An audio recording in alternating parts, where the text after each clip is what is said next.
What's up, guys? Welcome back to my channel.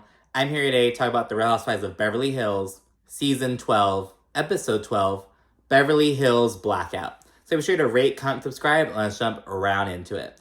So we just saw Erika, she has told Crystal, oh, you can't eat this chicken tender. You know, do you hear it's a chicken tender? You can't have this.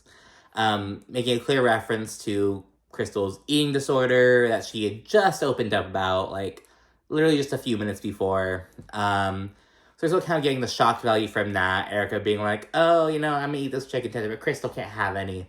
Just being a drunk bitch. And then right after saying that, Crystal seems kind of visibly like, oh my gosh, what the fuck? And Erika, like, slithers off. She goes finding another drink. She's like, I need another drink. I'm lit.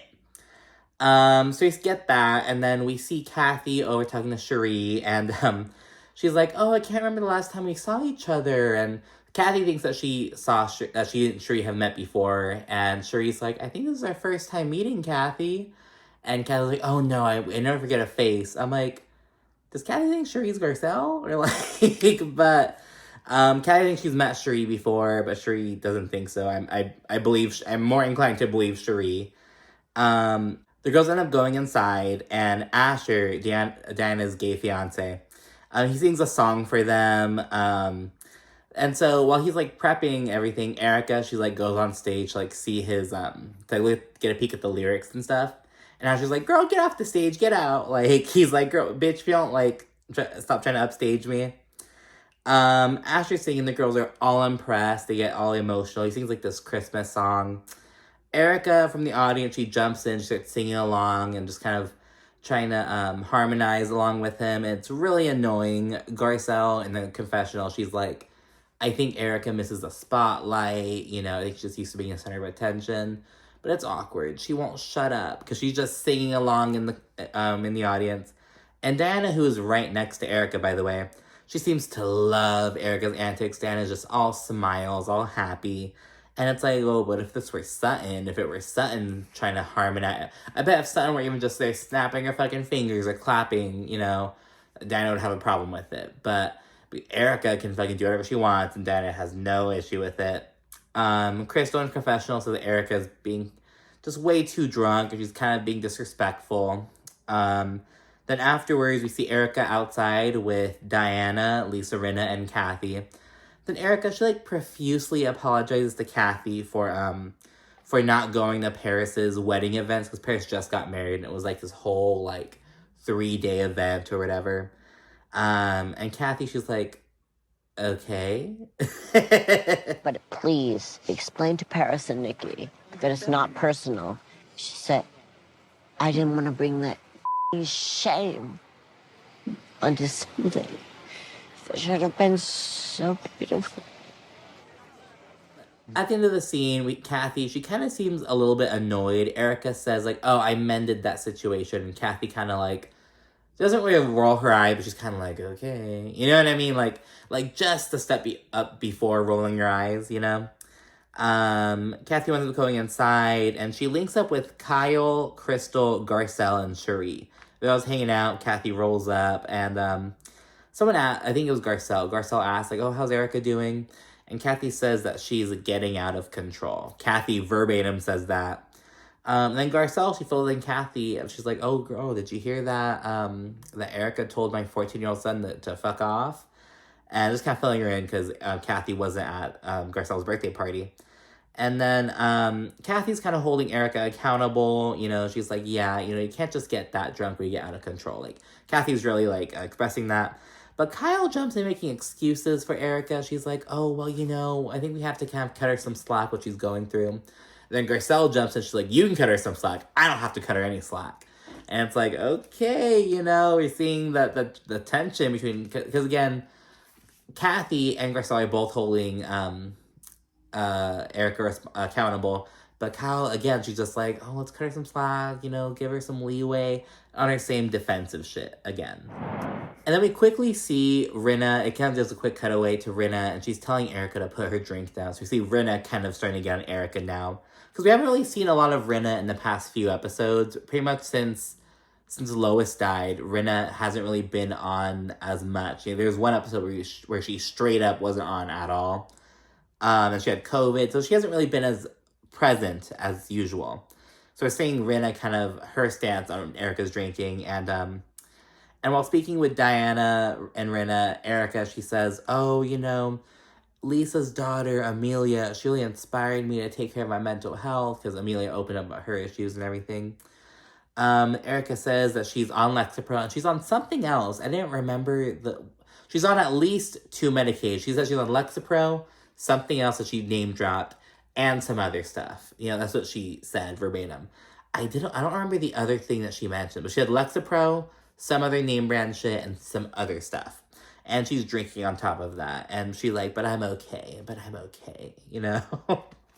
So that's what Erika's on. And we flash back to the other group. And Garcelle says that they can't be in denial about Erika. She's like, we're all friends with her, but we can't be in denial. We can't not see what's in front of us. She brings up Erika's behavior in Mexico at her birthday party and at Diana's Christmas party. Kyle says that she's extra sensitive, though, about calling out someone's alcoholism because of her experiences with Kim. She brings up her sister, Kim. And it's like, so Kyle's all of a sudden like, oh, I'm just worried about, I feel like I have to give leeway with alcohol intake and things like that.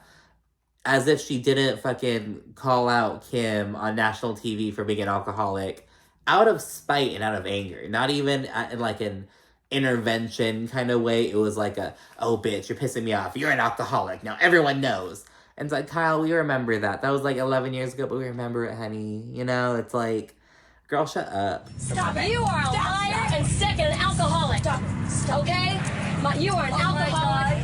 Yes, that's right. God. That's right. I've said it now and everybody knows. So get the hell out of here. Get the hell out of here. Quiet. Drink. Quiet. Stop. Crystal's ultimately on Garcelle's side. Crystal says that, like, oh, I would want my friends to hold me accountable. Like, Kyle's approach is basically like, oh, turning the other cheek and letting you do whatever you want. But Garcelle's approach is kind of more holding your friends accountable. And Crystal says she's more on Garcelle's side, and it's like, well, yeah, it sounds like you got held accountable by your fucking 14 friends. Remember, Crystal allegedly got dumped by 14 friends. So it's like, well, girl, you've been held accountable, apparently. And so, yeah, there's a main emphasis on Kyle's approach to the situation versus Garcelle's approach. And then we see Erika. She is wasted. She's stumbling out with Lisa's help. Garcelle, she kind of goes from that group to this group at this point. And she says she hopes everyone sees that Erika has a problem after tonight. Garcelle's like, I've been clocking this shit since Mexico. And hopefully now, because there's Mexico, Garcelle's birthday party, now Diana's Christmas party. Hopefully now people are realizing that Erika has a problem. And this is just what we're seeing on camera at these public events. Imagine what she's doing at home. She's already talked about getting blackout drunk, ordering Taco Bell. She's probably, it's crazy. I'm not judging. Everyone has their experiences with like addiction, substance abuse, going hard and shit. But it's like, damn, yeah. But anyways, Garcelle and Diana proceed to have a one-on-one because everyone else seems to be kind of pouring out at this point, going home, end of the night kind of thing. Garcelle and Diana having a one-on-one, and Diana, she thanked Garcelle for coming, first of all, and then she apologized for her behavior at Garcelle's birthday party. She's like, oh, I apologize for lashing out at you, I apologize. She kind of says that Sutton just pushed every button that she could have pushed on her. But yeah, and then it really goes, the conversation goes well. Diana seems kind of hopeful, but Diana, she seems hopeful, but Garcelle, she's polite, but she seems kind of about it. Like, Diana says something like, oh, when I look at your eyes, I can tell that you like me, Garcelle. The Garcelle's like, okay, well, thank you for inviting me. It was a beautiful party. Have a great rest of your night. Like, Garcelle ended the conversation right then and there, So it's like, she was very polite, but you can see that Garcelle is kind of still wary of Diana. As she should be, because in present time, Diana had the whole controversy going on. But yeah. And then it is the next day, and we see Dorit and PK at the house with COVID. And they're discussing PK because about 3 weeks ago, as of the episode, he was arrested on suspicion of DUI. But the tabloids and the press just caught wind of it, and they're just kind of publicizing it. Dorit says that he had like one glass of wine at a work dinner, and it's like, of course he did. Of course this big old man only had one glass of wine. It's like, shut the fuck up. You know what I mean? It's like, girl, stop playing in my fucking face. You know? It's just like, oh my god. And yeah, PK is playing the victim. He's talking about how he had anxiety from the whole situation and everything. It's like, well, yeah, bro. It's like, that's what fucking, I don't know. It's like, really, bro? We had one glass of wine at dinner. Of course it was one glass of wine at dinner. And of course you were just above the legal limit. It's like, man, shut the fuck up. I do not believe any of that shit. I'm just saying that right now. I do not believe any of it. And in fact, I'm starting to should I say it?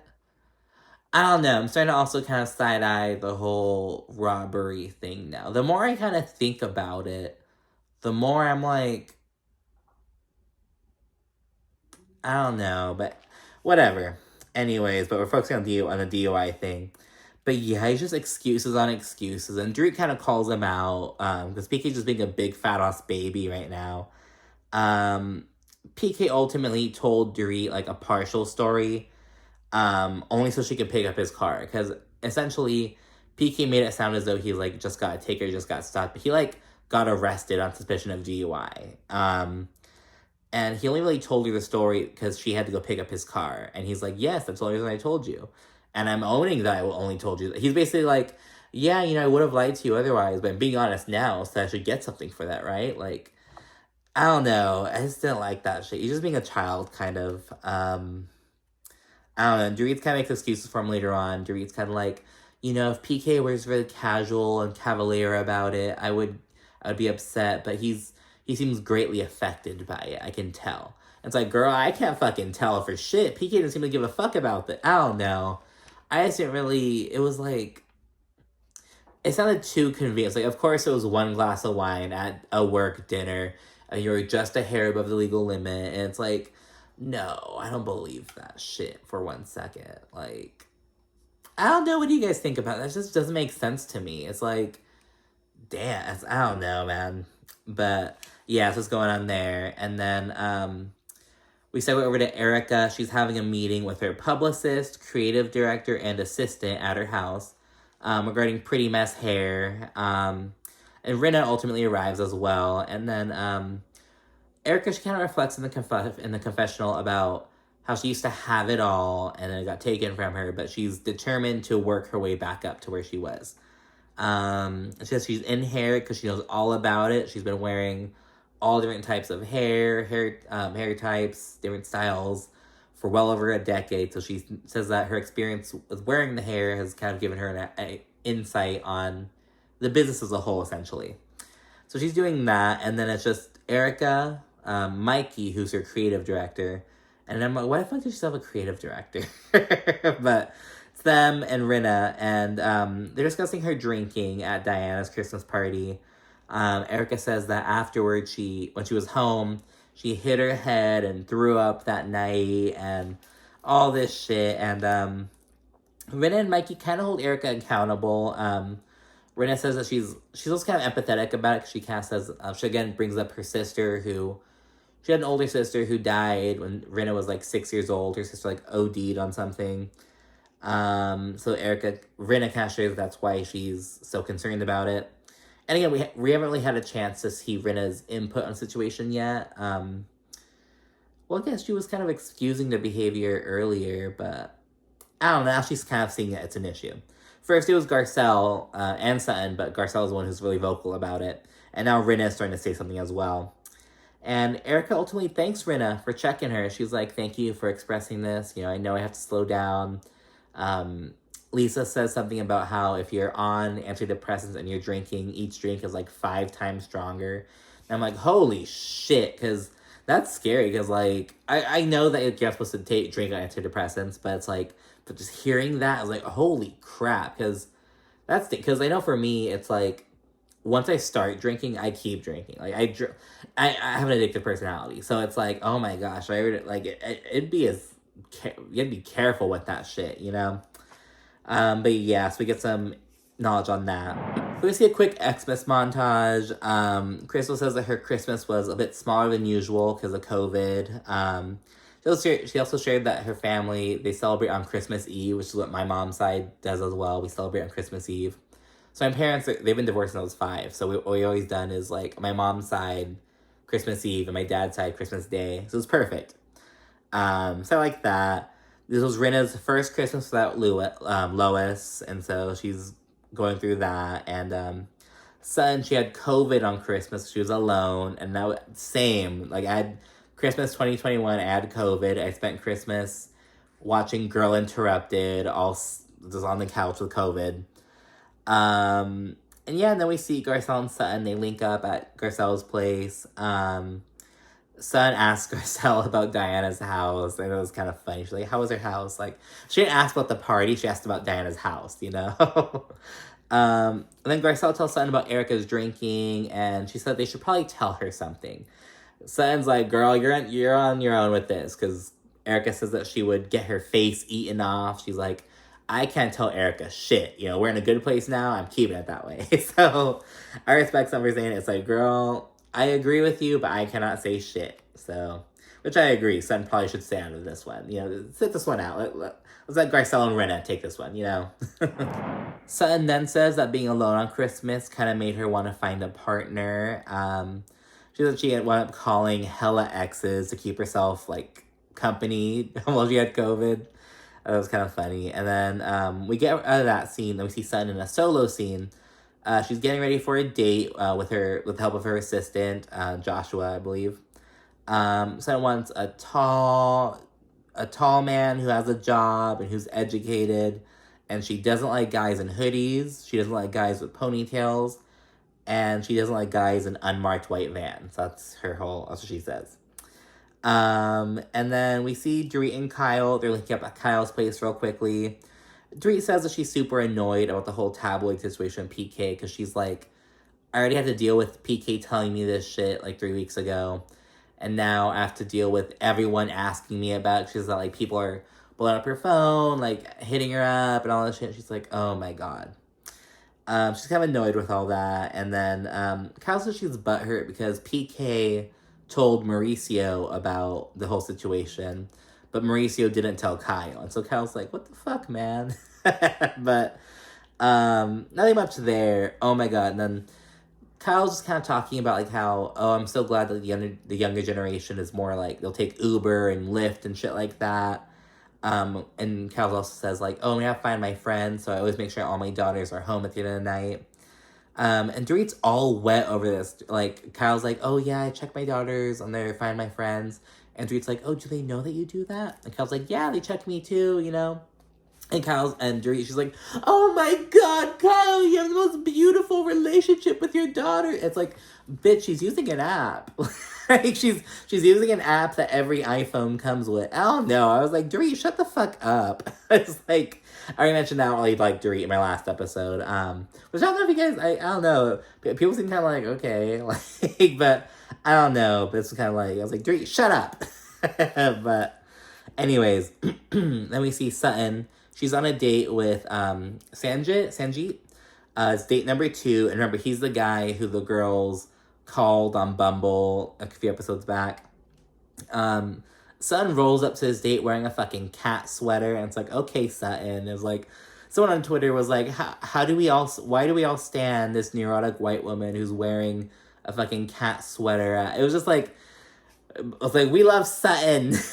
But just because she's just such a, I feel like just such a stereotype almost in certain ways. Just like that, she's so kind of like quirky. She's very much like Shannon Beador, but you know, Sutton and Shannon have elevated. You know, it's because they're their genuine selves. They're themselves, and they own that shit, and they handle at the end of the day, right? Then Sutton, she's kind of talking with Sanjit. She's kind of like me. She says that she doesn't like any spicy food. I'm a bad Mexican.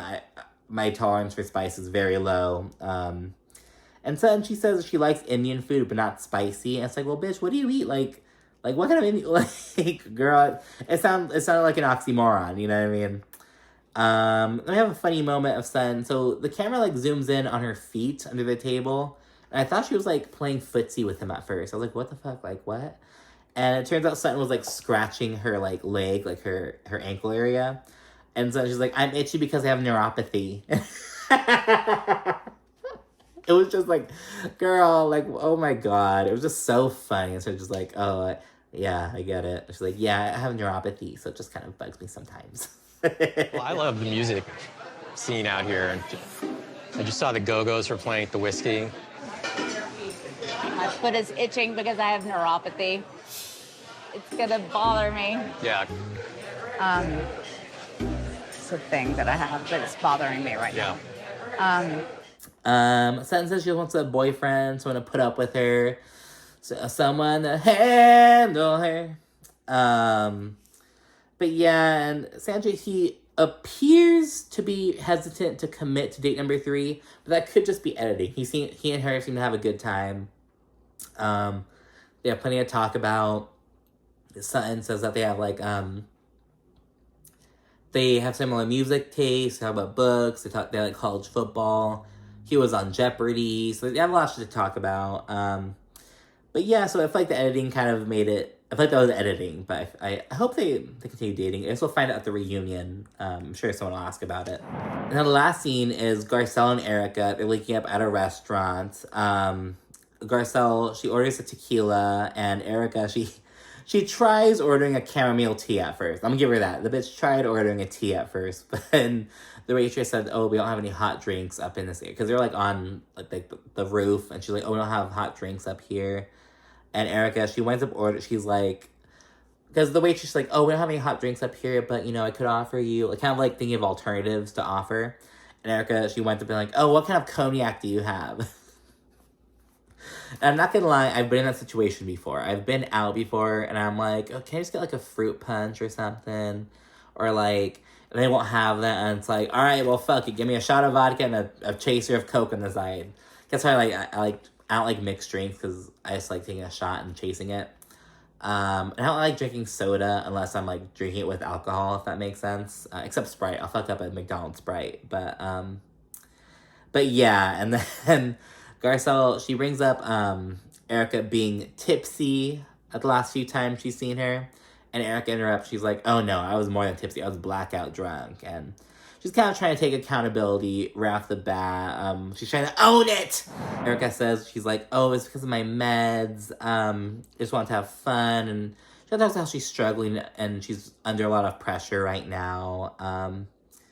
And yeah, then Erika, she also acknowledges Rinna checking her for her drinking. And Garcelle, she has the first step is acknowledging you have a problem. So she's hoping that Erika is making progress, and that's true. Yeah, I mean, the first step is recognizing that, so, you know, that's, hopefully it's a good step, but I do think Erika's just talking out of her ass to spare herself from a tongue lashing from Garcelle. Not really a tongue lashing, but like an interrogation, you know what I mean? Or an accountability, being held accountable. Erika kind of switches the situation, switches gears, I mean. She's like, oh, I feel like I have a fresh set of eyes now through everything. And Garcelle kind of picks it up. And she's like, oh, well, you know, with these fresh set of eyes, you know, what do you see in our friend group? Do you see anything different that you didn't see before? Then Erika, she says that she's glad that Garcelle has Sheree because she feels as though Sutton is a liability to her. She says that that Sutton is unpredictable in some ways. And in the confessional, Garcelle, she's like, what the fuck? And she's like, a liability. And she says, you know, is there anyone more scandalous in the world than Erika Jayne right now? And mind you, this episode aired like a few days after Erika was served this fucking big old lawsuit at LAX after coming back from Hawaii. So yeah, she's still in some legal shit, and she's still getting served, so making headlines and shit. So if we want to talk about liability, then Erika, she kind of says that Garcelle doesn't always have to defend Sutton. And she says that Sutton is the master of her own disaster. And it's like, girl, as if Kyle hasn't been behind the scenes constantly defending Erika to Garcelle. But now Erika's telling Garcelle, yeah, you don't have to defend Sutton. She's a big girl. And it's like, bitch, you're the one being defended more than Sutton. Garcelle says she wants everyone to just kind of lay off of Sutton and talk about something else. Again, Sutton and Garcelle are still very much a dynamic duo. Erika tried it, but it's just not gonna work. And if you see what Erika did there, she swiftly shifted the conversation from being held accountable to holding Sutton accountable. And granted, Garcelle, she didn't really hold Erika. She didn't really press Erika. She kind of went along with it, but hey, we still have a whole about half season to go. So yeah, we'll see some more of that. But that was the episode. And so it's largely, again, mainly just seeing where Rinna's at with Garcelle, with Erika's drinking. And just mainly seeing where Sutton's at with her dating life. That was pretty interesting to see. I feel like we're all rooting for Sutton. It's like, girl, I need to find me a man too. So I'm with you, Sutton. We'll do this together. But anyway, thank you for watching. Be sure to let me know what you thought in the comments. And while you're there, be sure to rate and subscribe. All right. Thanks again. Bye.